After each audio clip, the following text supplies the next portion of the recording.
नमस्कार बच्चों। चलिए इस वीडियो में हम लोग क्लास 9th हिंदी काव्य खंड में जो तीसरा चैप्टर आपका सवैया है जिसको रसखान जी ने लिखा हुआ है, इसका सेकंड पार्ट हमें सुनना है। पिछले वीडियो में हमने पहला पार्ट रसखान जी के लिखे हुए 2 सवैये सुने थे। रसखान जी का जीवन परिचय भी थोड़ा सा समझा था। अब आगे के 2 सवैया हमें इस वीडियो में सुनना है, ठीक है ना। पहले संक्षेप में आप समझ लीजिए सारांश। जो अगला सवैया हम लोग पढ़ने जा रहे हैं क्या है ये। प्रस्तुत सवैया में रसखान जी ने क्या कहा है। कृष्ण की प्रेमिका भगवान, जानते हैं आप लोग कि भगवान श्री कृष्ण से गोपियां भी कितना प्रेम करती थीं। ग्वाल बाल तो प्रेम करते ही थे, लेकिन गोपियां भी कितना प्रेम करती थीं। तो इस सवैया में जो अब हम आगे पढ़ रहे हैं, इस सवैया में कृष्ण की प्रेमिका एक गोपी का प्रेम प्रदर्शित किया गया है कि भगवान श्री कृष्ण की प्रेमिका जो एक गोपी है, कितना भगवान श्री कृष्ण को समर्पित है, कितना प्रेम करती है, उसके प्रेम का वर्णन इस सवैया में किया गया है। यानी कि गोपियां कृष्ण के प्रेम में इतनी मुग्ध थीं, भगवान श्री कृष्ण के प्रेम में उस समय की जो गोपियां थी ना, इतनी मुग्ध थी भगवान के प्रेम में, इतनी आकर्षित थी कि वे मुरली तक को, मुरली यानी कि बांसुरी जिसको भगवान श्री कृष्ण हमेशा बजाते रहते थे, अपने ओंठों से लगाए रहते थे, तो उस मुरली तक को अपनी सौत मानती थी कि इस मुरली के पीछे भगवान श्री कृष्ण हमें भूल जाते हैं। इसको बजाने में इतने मस्त हो जाते हैं कि हम लोगों का भान नहीं रहता, फिर इसको अपने ओंठों से ही चिपकाए रहते हैं। यानी कि उस बंसी को भी वो गोपियां सौत मानने लगती हैं कि हमारी सौत है, सौतन है ये बांसुरी जो भगवान श्री कृष्ण बजाते हैं। और यहाँ पर जो ये सवैया है, यहाँ पर एक गोपी के माध्यम से प्रस्तुत उपालंभ पूर्ण, यानी उपालंभ माने होता है उलाहने भरी हुई, उलाहने देती हुई, उलाहने जो देते हैं हम कृष्ण के प्रति प्रेम, किंतु मुरली के प्रति सौतिया डाहे की अत्यंत सबल और मनोहारी अभिव्यक्त की गई है।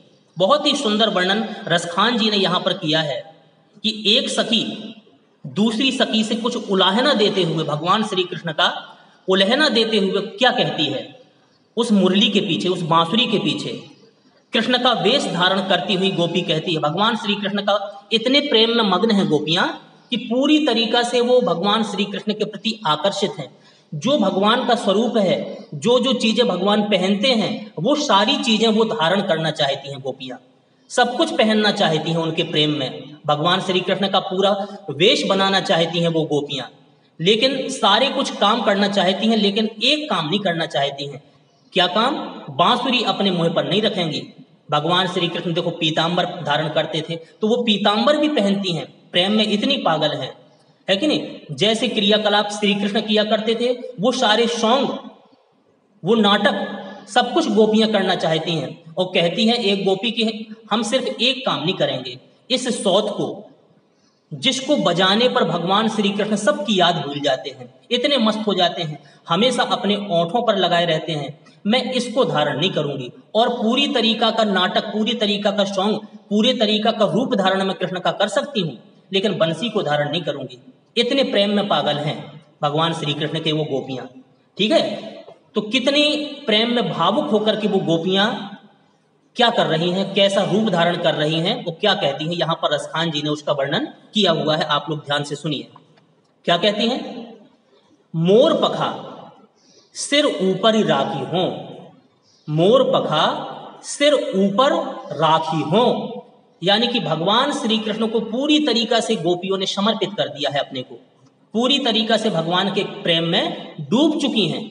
वो इतनी प्रेम में पागल हैं कि एक सखी दूसरी सखी से कहती है, ध्यान से सुनिए, अब आपका पाठ शुरू होता है। एक गोपी दूसरी गोपी से कहती है, क्या कहती है, जो रसखान जी ने इस तीसरे सवैये में लिखा हुआ है। क्या लिखा है? मोर पखा सिर ऊपर राखी हो, हे सखी, एक सखी दूसरी सखी से कह रही कि हे सखी, मैं मोर पंख, मोर पखा सिर ऊपर ही राखूं।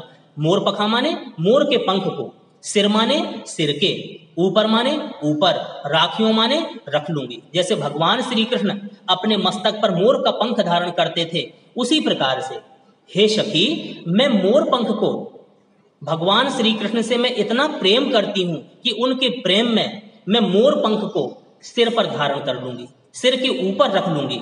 मोर पखा सिर ऊपर ही राख्यूं, मैं मोर पंख सिर के ऊपर रख लूंगी या रखूंगी। आगे, गुंज की माल गरे पहरोंगी। गुंज की माल, ठीक है कि गुंजा के फूल होते थे, गुंजा एक पौधा था, उसके फूल होते थे। तो भगवान श्री कृष्ण गुंजा के फूलों की माला अपने गले में धारण किया करते थे, ठीक है ना। भगवान श्री कृष्ण गुंजा के फूलों की माला अपने सिर पर धारण किया करते थे। तो वही वो सखी भी कहती है दूसरी सखी से, क्या कहती है कि मैं भगवान श्री कृष्ण की तरह गुंजा के फूलों की माला भी गले में पहन लूंगी। इतना प्रेम मैं अपने इष्ट से, अपने कन्हैया से करती हूं कि मैं मोर के पंख को कन्हैया की भांति सिर पर धारण कर लूंगी। भगवान श्री कृष्ण की भांति जैसे कि वो गुंजा के फूलों की माला गले में पहनते हैं, मैं भी गुंजा के फूलों की माला को गले में पहन लूंगी, ठीक है। मोर पखा सिर ऊपर ही राखी हूं, गुंज की माल गरे पहनूंगी। कृष्ण की भांति मैं भी गुंजा के फूलों की माला को अपने गले में पहन लूंगी। अब आगे क्या कह रही, ओढ़ पीतांबर, जैसे हमारा कन्हैया अपने शरीर पर पीतांबर धारण किए रहता है, पीतांबर ओढ़े रहता है पीला वस्त्र, उसी प्रकार से मैं भी पीतांबर को ओढ़ लूंगी। ओढ़ पीतांबर, मैं भी पीतांबर ओढ़ लूंगी, ठीक है। अच्छा आगे, ले लकुटी, अपने हाथों में मैं लाठी भी ले लूंगी। लकुटी माने लाठी। वन गोधन ग्वारन संग फिरूंगी, वन माने जंगलों में, गोधन माने गायों के, ग्वारन माने ग्वाल बालों के, संग माने संग में, फिरूंगी माने फिरूंगी। मैं अपने कृष्ण को इतना प्रेम करती हूं कि उनके प्रेम में मैं पूरे उनके स्वरूप को धारण कर लूंगी।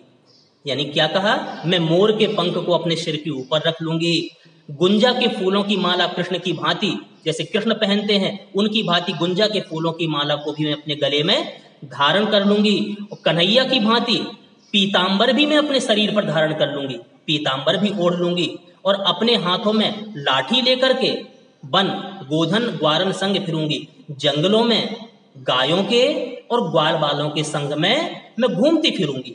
ये सारे क्रियाकलाप मैं करूंगी भगवान श्री कृष्ण के प्रेम के लिए, ठीक है कि नहीं। और आगे क्या लिखती हैं, आगे लिखती है कि भाव तो वो ही मेरो रस खानी। भाव तो माने होता है मुझे भाता है, अच्छा लगता है वो कन्हैया, मुझे बहुत अच्छा लगता है, मेरा बहुत प्रिय है वो कन्हैया। मेरो रस खानी, मेरा वो कन्हैया, भाव तो वो ही मेरो रस खानी। रस खानी माने रसखान जी कहते हैं कि मुझे वो कन्हैया बहुत भाता है, बहुत अच्छा लगता है। सो तेरे कहे सो हे सखी, तुम्हारे कहने से, तेरे कहे तुम्हारे कहने से सब स्वांग करूंगी, सारे सॉन्ग सारे नाटक में कर लूंगी। तुम कहती हो कि कन्हैया के रूप को धारण करो, जैसा कन्हैया करता है वैसे सारे नाटक तुम करो, उसका सारा स्वरूप धारण करो। तो हे सखी, वो कन्हैया मुझे इतना प्रिय है, मुझे बहुत अच्छा लगता है वो कन्हैया, रसखान जी कहते हैं। मैं तुम्हारे कहने से उस कन्हैया के सारे सॉन्ग को करूंगी, सारे नाटक को करूंगी, सारे अभिनय को करूंगी और सारा उसका स्वरूप भी धारण करूंगी, ठीक है। अब आगे क्या कह रही, लेकिन सब कुछ मैं करूंगी, सारे उसके सॉन्ग करूंगी, सारे उसके स्वरूप जैसा मैं स्वयं बन जाऊंगी, पीतांबर धारण करूंगी, गुंजा के फूलों की माला पहनूंगी, मोर पंख सिर पर धारण करूंगी, लाठी लेकर के वन में और बागों में, जंगल में, ग्वाल बालों के और गायों के बीच में भी फिरूंगी। तुम्हारे कहने से पूरा अभिनय मैं करूंगी कन्हैया का, क्योंकि कन्हैया मुझे बहुत प्रिय है, मुझे बहुत भाता है। लेकिन अब लास्ट पंक्ति में एक बात कह दी गोपी ने, सिर्फ मैं एक काम नहीं करूंगी कन्हैया का। कौन सा, या मुरली मुरलीधर की अधराना धरी अधराना धरूंगी। या मुरली, यह मुरली यानी कि यह बंशी मुरलीधर की, उस कन्हैया की इस बंशी को, मुरलीधर किसको कहते हैं, मुरली को धारण करने वाला अर्थात कन्हैया, बंशी को धारण करने वाला अर्थात कन्हैया, ठीक है कि नहीं। कन्हैया बंशी को धारण किया करता था, इसलिए मुरलीधर शब्द भी, मुरलीधर भी एक कन्हैया का नाम था, मुरली को धारण करने वाला। तो ये मुरलीधर किसके लिए कहा गया, भगवान श्री कृष्ण के लिए। तो यही उसने कह दिया कि मैं सारे क्रियाकलाप करूंगी, सारे सॉन्ग करूंगी तुम्हारे कहने से, क्योंकि मेरा कन्हैया मुझे प्रिय है। लेकिन एक बात नहीं करूंगी, या मुरली मुरलीधर की, मैं मुरलीधर की यानी कि कन्हैया की इस मुरली को, इस बंसी को अधरा न धरी अधरा न धरूंगी। अभी तक मैंने इस बंसी को अपने ओंठों पर नहीं धरा, अधरा न धरी अधरा न धरूंगी, ना कभी इसको मैं अपने ओंठों पर धारण करूंगी। अधर माने होते हैं ओंठ, अधरा न धरी, अधर माने होंठ, मैंने इसको कभी अपने ओंठों पर धारण नहीं किया और ना इसको करूंगी। ठीक है कि नहीं? अच्छा, ऐसा क्यों कहा है इसने कि बंसी को ही धारण नहीं करूंगी? क्योंकि बंसी को ये गोपियां अपनी सौत समझती थी कि भगवान श्री कृष्ण जब बंसी वादन करते थे, बंसी बजाते थे तो मस्त हो जाते थे, सब भूल जाते थे, गोपियों का भी भान नहीं रहता था, इतने मग्न हो जाते थे बांसुरी बजाने में। तो गोपियां चिढ़ती थी बांसुरी से कि हम लोग दूर दूर रहते हैं, हम कन्हैया के इतने समीप नहीं हैं जितना ये बांसुरी है। बताओ तो ये तो इसके ओंठों से ही चिपकी रहती है, ये हमारी सौत है, सौतन है ये। उसको सौत समझती थी बंसी को कि इसके पीछे कन्हैया हमें भूल जाता है, बंसी को इतना ज्यादा प्रिय करता है, पसंद करता है। ठीक है कि नहीं? इसलिए उससे वो चिढ़ती थी बांसुरी से। तो यही कहती थी कि ये हमारी सौतन है, इसको हमने अभी तक अपने ओंठों पर धारण नहीं किया, ना इसको धरेंगे। ठीक, अच्छा, तो ये एक सवैया हो गया, यानी कि वैसे तो तीसरा, लेकिन आज के वीडियो के लिए ये पहला सवैया हुआ। चलिए दूसरे सवैये का हम लोग अध्ययन कर लें। अगले सवैया में क्या लिखा हुआ है? कानन दे अंगुरी रहिबो, जब ही मुरली धुनि मन बजे हैं। अब यहां पर भी एक सखी दूसरी सखी से कहती है, यानी एक गोपी दूसरी गोपी से कहती है। ठीक है कि नहीं?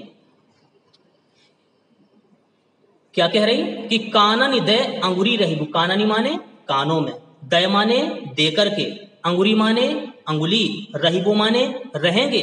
हम कानों में उंगली कैसे देंगे, कैसे दे करके रखेंगे? जब ही माने जब, मुरली माने मुरली या बंशी, धुनि माने धुन, बंशी की धुन, मंद माने धीमी आवाज में, बजे हैं माने बजाएंगे। जब हमारा वो कन्हैया धीमी गति में, धीमे स्वर में बांसुरी को बजाएगा, मग्न होकर के इतनी मधुर आवाज उस बांसुरी से निकालेगा। ठीक है कि नहीं? यानी कि कन्हैया जब मंद स्वर में बांसुरी वादन करेगा, बंशी वादन करेगा, बजाएगा बांसुरी को, तो हे सखी तुम ही बताओ, कानन दे अंगुली रहे वो, तो हम अपने कानों में अंगुली कैसे दे लेंगे? बांसुरी की मधुर आवाज हम तो सुनेंगे। तो बताइए, जब मधुर आवाज में वो बंसी को बजाएगा तो तुम ही बताओ, हम अपने कानों में उंगली कैसे दे लें? हम उस मधुर आवाज को सुनना चाहेंगे, कैसे कानों में उंगली दे करके रहेंगे? ठीक है, ये पहली लाइन। दूसरी लाइन, मोहिनी तानन सो रस खाने, अटा चढ़ी गोधन गए हैं तो गए हैं। मोहनी तानन, मोहिनी माने होता है मन को आकर्षित करने वाली, मन को आकर्षित करने वाली, मन को मोहने वाली।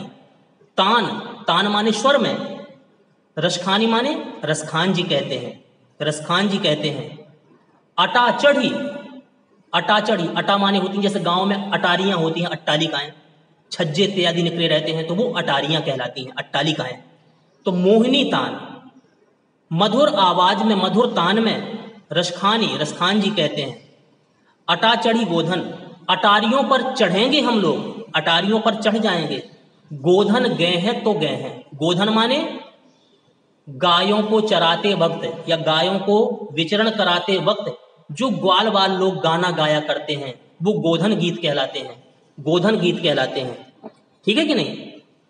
तो यही एक गोपी दूसरे गोपी से कहती है कि हे गोपी, अब तुम ही बताओ, जब कन्हैया ग्वाल बालों के साथ में गाय चरा करके, ठीक है कि नहीं, लौट रहा होगा, और गोधन गीत, गाय चराते समय जो मधुर गीत गाए जाते हैं, उन गीतों की मधुर तान छेड़ेगा, मधुर आवाज में उन गोधन चारण के उन गीतों को गाएगा। जब गौचारण के लिए जो गीत गाए जाते हैं, है कि नहीं, उस गीतों को गाते हुए जब कन्हैया लौटेगा, तो तुम ही बताओ, उस मोहिनी तान को सुनने के लिए, उस मधुर आवाज को सुनने के लिए हम अट्टालिकाओं पर क्यों न चढ़ें? है कि नहीं? हम अट्टालिकाओं पर या अटारियों पर, छज्जों पर क्यों न चढ़ेंगे, अर्थात चढ़ेंगे, है कि नहीं? उन गोधन के मधुर गीतों को हम भी सुनना चाहेंगे, इसलिए हम अपनी अट्टालिकाओं पर चढ़ेंगे। ठीक, अच्छा आगे क्या कह रहे हैं? आगे कह रहे हैं, रसखान जी लिखते हैं तीसरी पंक्ति में, तेरी कहूं सिगरे ब्रिज लोगनी, काल ही को कितनो समझे है, मायरी वाह मुख की मुस्कान, सम्हारी न जय है न जय है न जय है। तेरी कहूं, तेरी माने टेरना, किसी को टेरना, बुलाना, पुकारना। तेरी कहूं, मैं बार बार पुकार करके कह रही हूं, गोपी कह रही, एक गोपी दूसरे से, मैं बार बार चिल्ला चिल्ला करके पुकार पुकार करके कह रही हूं, सिगरे ब्रिज लोगन, सिगरे माने संपूर्ण सभी, सिगरे माने सभी, ब्रिज लोगन माने ब्रिज के लोगों को, मैं सारे ब्रिज के लोगों को पुकार पुकार करके चिल्ला चिल्ला करके कह रही हूं।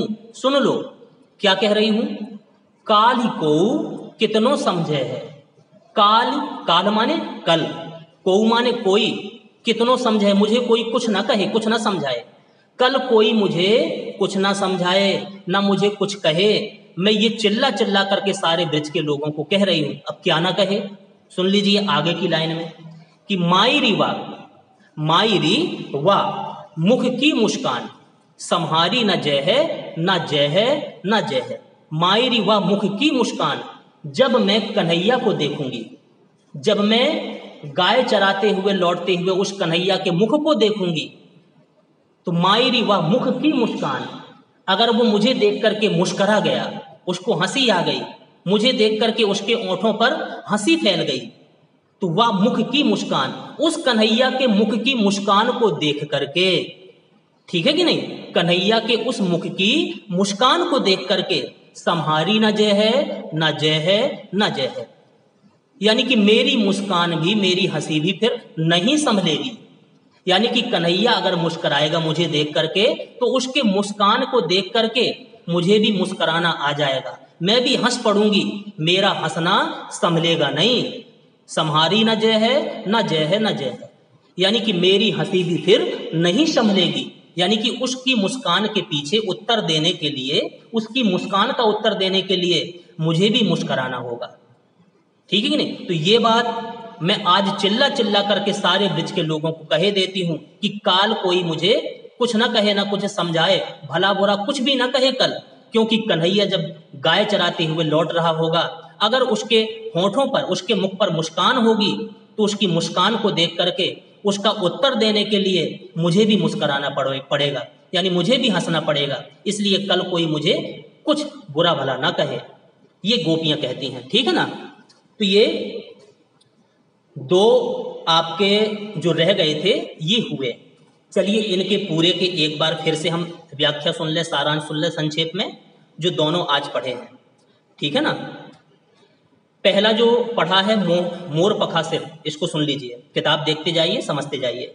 एक सखी दूसरी सखी से कहती है कि हे सखी, मैं मोरपंख सिर के ऊपर रखूंगी, मोरपंख सिर के ऊपर रखूंगी, गुंजा की माला भी गले में पहनूंगी, गुंजा की माला भी गले में पहनूंगी, लकुटी लेकर के यानी लाठी लेकर के, पीतांबर ओढ़ करके गायों के और ग्वाल बालों के साथ वन में भी घूमूंगी, गायों के और ग्वाल बालों के साथ पीतांबर ओढ़ करके, लाठी लेकर के वन में भी घूमूंगी। रसखान आगे कहते हैं कि गोपिका अपनी सखी से कहती है, यानी कि एक गोपी दूसरी गोपी से कहती है कि कृष्ण मुझे इतना भाते हैं, कृष्ण मुझे इतने प्यारे लगते हैं कि मैं उनके रूप का, जो उनका रूप है कि नहीं, इतने प्यारे लगते हैं मुझे कन्हैया कि मैं उनके रूप का प्रत्येक स्वांग, प्रत्येक नाटक, प्रत्येक अभिनय तुम्हारे करने से करूंगी, पूरी तरीका से उनके स्वरूप को मैं धारण करूंगी तुम्हारे कहने से। लेकिन शर्त यह है, ठीक नहीं, शर्त यह है कि वह मुरली, उस मुरली को जो उस कृष्ण के अधरों पर विराजती है, जो कृष्ण के ओंठों पर विराजती है, उसको कभी अपने अधरों पर नहीं रखूंगी, ये कह दिया। ठीक है ना? तो ये संभवतः पहला आपको सवैया समझ में आ गया होगा। चलिए दूसरे की व्याख्या भी हम लोग सुन लें। यानी कि ये वाला कानन इदय अंगुरी। ध्यान से सुनिए, पुस्तक देखते जाइए। क्या कहती है गोपी दूसरी गोपी से? जब श्री कृष्ण मंद मीठी धुन में, भगवान श्री कृष्ण मंद और मीठी धुन में बांसुरी बजाएंगे तो मैं कानों में अंगुली कैसे दे लूंगी? तो मैं कानों में अंगुली कैसे दे लूंगी जब वे अपने मोहिनी तान में, जब वे यानी कि कन्हैया अपनी मोहिनी तान में गोधन के गीत गाएंगे। गोधन के यानी कि गायों को चराते समय जो गीत गाए जाते हैं, उन गोधन के गीतों को गाएंगे तो घर की अटारी पर हम कैसे न चढ़ेंगे? उनको सुनने के लिए हम घर की अटारियों पर चढ़ेंगे। इसलिए गोपी कहती है कि बार बार पुकार कर ब्रिज के लोगों से मैं कह रही हूं, मैं बार बार पुकार करके ये बात समस्त ब्रिज के लोगों से कह रही हूं कि कल जब वे यहां आकर के मुस्कराएंगे, कन्हैया मेरे सामने आकर के अगर मुस्कराएंगे, तो सबके लाख समझाने पर भी, कोई ने मुझे कितना भी समझाया हो कि कन्हैया के मुस्कान को देख करके तुम्हें मुस्कुराना नहीं है, तो कल कोई मुझे कितना भी समझाए, तो अगर कन्हैया आकर के मेरे सामने मुस्कुराएगा तो उसकी मुस्कुराहट के उत्तर में, उसकी मुस्कुराहट के जवाब में मुझे मुस्कुराना ही होगा। अर्थात मैं कृष्ण की मुस्कान की मादकता से, उसकी मुस्कान के नशीलेपन से मैं नहीं बच पाऊंगी, बेचैन हो जाऊंगी और उसकी मुस्कान को देख करके मुझे मुस्कुराना ही होगा। ठीक, तो ये दो आपके सवैया आज हुए, दो कल हमने आपको बता दिए थे, पढ़ा दिए थे और समझा दिए थे। चलिए अब कुछ इस चैप्टर के हम प्रश्न उत्तर देख लेते हैं, क्वेश्चन आंसर। अगर आपसे पेपर में पूछ लिए जाएं तो आप किस तरीका से इनके आंसर लिखोगे, इसको आप लोग गौर करके सुनिए। जैसे पहला प्रश्न यहां पर दिया हुआ है कि ब्रिज भूमि के प्रति कवि का प्रेम किन किन रूपों में व्यक्त हुआ है। ब्रिज भूमि के प्रति कवि का प्रेम, कवि कितना प्रेम करता है ब्रिज भूमि से, वो किन रूपों में प्रेम प्रकट हुआ है, उसको वर्णन करना है। तो आपने पहले ही सवैया में देखा हुआ था, उसकी क्या इच्छा है, कवि की इच्छा क्या है, वो सारी इच्छाएं आपको इस आंसर में लिख देना है। तो प्रश्न है आपका, ब्रिज भूमि के प्रति कवि का प्रेम किन किन रूपों में व्यक्त हुआ है। तो आप आंसर में लिख सकते हो कि कवि की इच्छा है कि यदि वह मनुष्य का जन्म पाए तो गोकुल का निवासी हो, है ना, गोकुल का निवासी हो, गोकुल के ग्वाल बाल के बीच में रहे, ठीक है ना, गोकुल का निवासी हो। यदि पशु बने तो नंद की गायों के बीच में चरे। यदि पत्थर बन जाए, भगवान ने उसे पत्थर बनाया, तो भगवान श्री कृष्ण के द्वारा उठाए गए गोवर्धन पर्वत का ही वो पत्थर बने।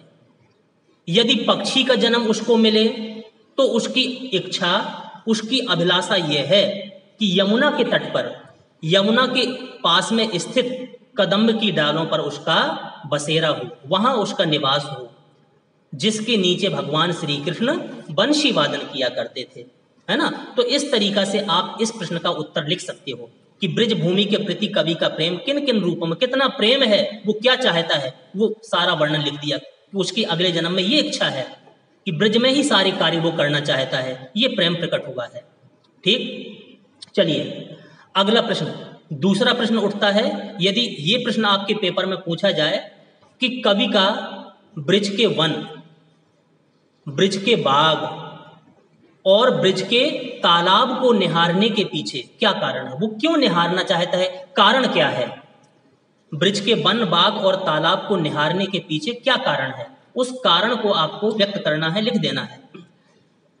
तो इसके उत्तर में आप इस तरीका से कुछ लिख सकते हैं कि कृष्ण की लीलाएं, भगवान कृष्ण ने जहां पर लीलाएं करी है कि नहीं, भगवान कृष्ण की लीलाएं कवि को अत्यंत प्रिय है, बहुत प्रिय है उनकी लीलाएं। ब्रिज की भूमि, वहां के वन बाग और तालाब, क्या है ये, ब्रिज के वन बाग और तालाब कृष्ण की लीला के स्थल हैं, यहीं पर सारी क्रीड़ाएं भगवान श्री कृष्ण ने की हैं, है कि नहीं। वहां के तालाबों में क्रीड़ाएं की हैं, की है ना, वहां के वनों में क्रीड़ाएं की हैं, वहां के बागों में क्रीड़ाएं की हैं, ठीक है। तो कृष्ण की लीलाएं कवि को अत्यंत प्रिय हैं और इन सभी के पास में, तालाबों में, वन में, बागों में ही अधिकांशतः उन्होंने बाल क्रीड़ाएं की, बाल लीलाएं की। अतः कवि अपने आराध्य कृष्ण की समीपता पाने के लिए, कृष्ण की समीपता पाने के लिए ब्रिज के वन, बाग और तालाबों को अपनी आंखों से देखना चाहता है या निहारना चाहता है। किस कारण से? उनकी समीपता प्राप्त करने के लिए। ठीक, चलिए आगे एक प्रश्न और उठता है। एक लकुटी और कामरिया पर, एक लकुटी और कामरिया पर कभी सब कुछ न्यौछावर करने को क्यों तैयार है? एक लकुटी पर, साधारण सी लकड़ी पर, और कांवरिया पर कभी सब कुछ न्यौछावर करने को किस लिए तैयार है, क्यों तैयार है, वो कारण क्या है?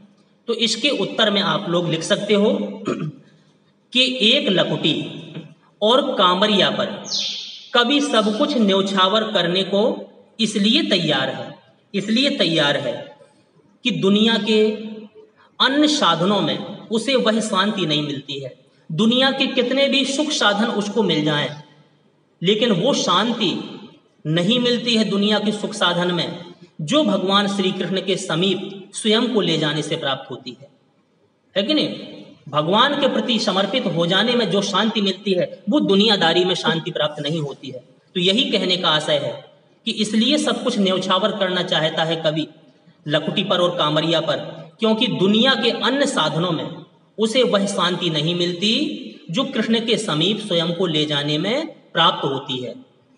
अतः वह कृष्ण को प्रिय तथा गोचारण में गायों को चराने के लिए कृष्ण द्वारा प्रयोग किए जाने वाले संसाधनों को प्राप्त कर लेने मात्र से ही प्रसन्न है कि गायों को चराने के लिए जो साधन उपयोग करता था कन्हैया वो ही मिल जाए, है कि नहीं? वो ही मिल जाए, उससे ही मुझे संपूर्ण शांति मिल जाएगी।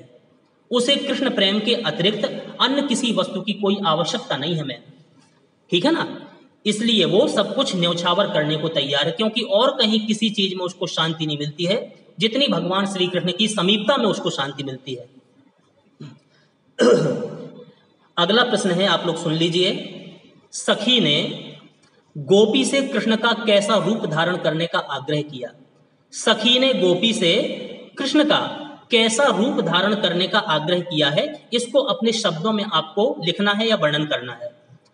ठीक, तो इसके आंसर में आप लोग कैसे करेंगे?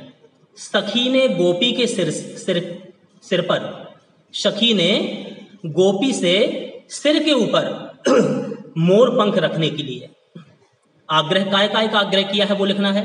तो सिर के ऊपर मोर पंख रखने के लिए, और गले में गुंजा की माला पहनने के लिए, और शरीर पर पीतांबर ओढ़ने के लिए, और हाथ में गायों को चराने वाली लकुटी यानी कि लाठी लिए, और ग्वाल बालों के साथ में वन में विचरण करते हुए कृष्ण का रूप धारण करने का आग्रह किया है। क्या आग्रह किया?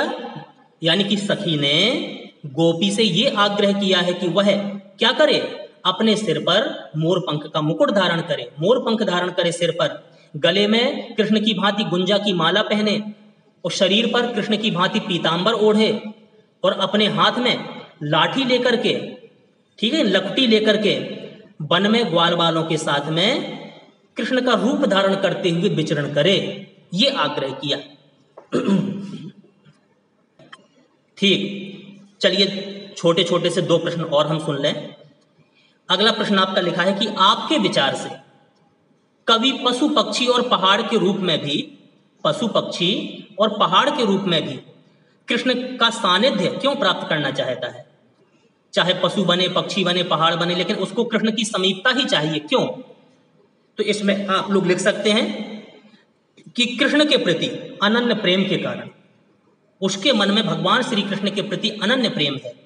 तो कृष्ण के प्रति अनन्य प्रेम और आसक्ति के कारण तथा उसकी आधिकारिक कृपा का पात्र बनने के लिए, कि भगवान श्री कृष्ण की कृपा के हम पात्र हैं, तो उनका कृपा का पात्र बनने के लिए, उनके प्रति प्रेम होने पर कवि पशु पक्षी और पहाड़ के रूप में भी कृष्ण का सानिध्य ही प्राप्त करना चाहता है। चलिए आखिरी और सुन लीजिए। जो चौथा सवैया, लास्ट सवैया है, चौथे सवैये के अनुसार गोपियां अपने आप को क्यों विवश पाती हैं? गोपियां अपने आप को क्यों विवश पाती हैं? तो इसमें लिख सकते हो आप लोग, कृष्ण की वंशी का मधुर वादन, है कि नहीं? उस समय विवश हो जाएंगी। जब वो मुस्कराएंगे, बंसी बजाएंगे, तो उनकी मुस्कुराहट में उनको उत्तर देना पड़ेगा। मुस्कुराहट वो साध नहीं सकती हैं, उनको मुस्कुराना आ ही जाएगा, इस बात पर वो विवश हैं। यानी कि यही कहने का आशय है कि कृष्ण की बंसी का मधुर वादन, उनके द्वारा गाए जाने वाले गोधन के गीत और उनकी मादक मुस्कान से उत्पन्न सहज आकर्षण के कारण, कितना आकर्षण होगा, ठीक है, उनकी बंसी वादन में, उनके द्वारा गाए हुए गीतों में, और उनके द्वारा उनकी जो मुस्कान होगी, उनकी मुस्कान में कितना सहज आकर्षण है। और उस आकर्षण के कारण ही गोपियां अपने को विवश पाती हैं कि हम विवश हो जाएंगे। जब कन्हैया बंशी बजाएगा तो उसकी धुन सुनने के लिए कितने भी हम कार्य में व्यस्त हों, लेकिन अपनी अटारी पर चढ़ जाएंगे। जब गोधन के गीत गाते हुए आएंगे, उनके गीतों को सुनने के लिए हम विवश हो जाएंगे। कोई कितना भी रोके, लेकर हम छज्जे पर चढ़ जाएंगे, अट्टालिकाओं पर चढ़ जाएंगे। उनकी मुस्कान अगर वो बिखेर देंगे अपने चेहरे पर, कितना भी हम अपनी मुस्कान को, अपनी हंसी को रोक लें, लेकिन हम विवश हो जाएंगे, हम भी उनके उत्तर में मुस्कुराने ही लगेंगे। तो यहाँ पर गोपियां अपने आप को विवश पाती हैं। तो संभवतः ये चैप्टर रसखान जी द्वारा लिखा हुआ जो सवैया था, आपको समझ में आ गया होगा। लेकिन फिर भी कहीं कोई दिक्कत है, आप बराबर पूछते रहिए। अब इस वीडियो को हम यहीं समाप्त करते हैं। धन्यवाद।